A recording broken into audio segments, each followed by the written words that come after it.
Everybody, how are you? We're focusing on players from the Pittsburgh Pirates who weren't the big stars, but were fan favorites, big characters, and we're trying to give them some love, some recognition over the reaches of time. And now, I'm not an expert. I got all this information from a cashier today at Golden Eagle who seemed to know a lot about the Pirates, so let's go with it. From 1941, there was a player on the Pirates named Statty Squarinsky. Statty Squarinsky was a catcher. Now, Statty, who loved baseball stats, hence his name, Statty Squarinsky, used to keep all kinds of stats. Not just baseball stats, but stats for how many times he drank water that day, how many times he watched Wheel of Fortune, how many times he took an orange and peeled it. And he was such a great catcher, partly because he knew the stats of every batter inside and out.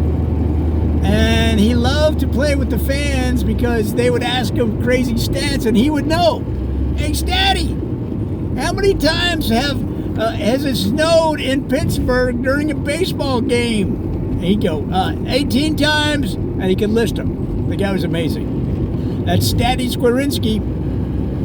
And then earlier on in the 30s, 1933, you had Diagonal Tyerson. He was the kind of guy that ran only on he couldn't run straight between the bases. He started to run at diagonals.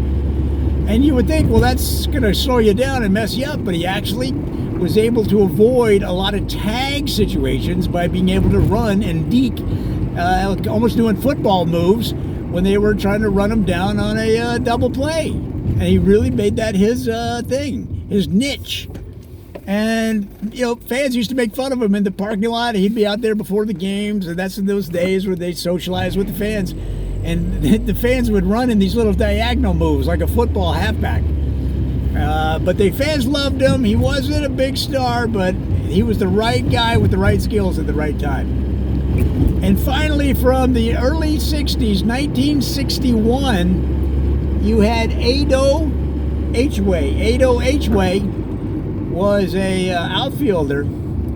And one thing he was really good at was leaping over the fence. He'd get up. He could just get so much height, guys. And a couple times he caught the ball in midair and then went over the fence like a high jumper, which is kind of funny because that's what he was in high school. He was a high jumper, a pole vaulter, and he had no problem getting it vertical. And, they used to go, H-Way's over the fence. You could hear the announcer, H-Way's over the fence. And then H-Way would jump up with his glove holding the ball so that he could make sure that they knew that he caught it. Because all you saw was the ball in midair. He'd catch it in his glove and it'd be over the fence. So you're like, did he catch it? So he would hop up behind the fence and you'd see the ball in the glove. Guys, it was unbelievable. H-Way was a fan favorite Pirate from 1961 through probably the mid-60s, and then his star started to fade as the game changed. But that's a common story, but it's another fan favorite from the annals of Pittsburgh Pirate history, which we're featuring in these videos. Come on back, we got a lot more.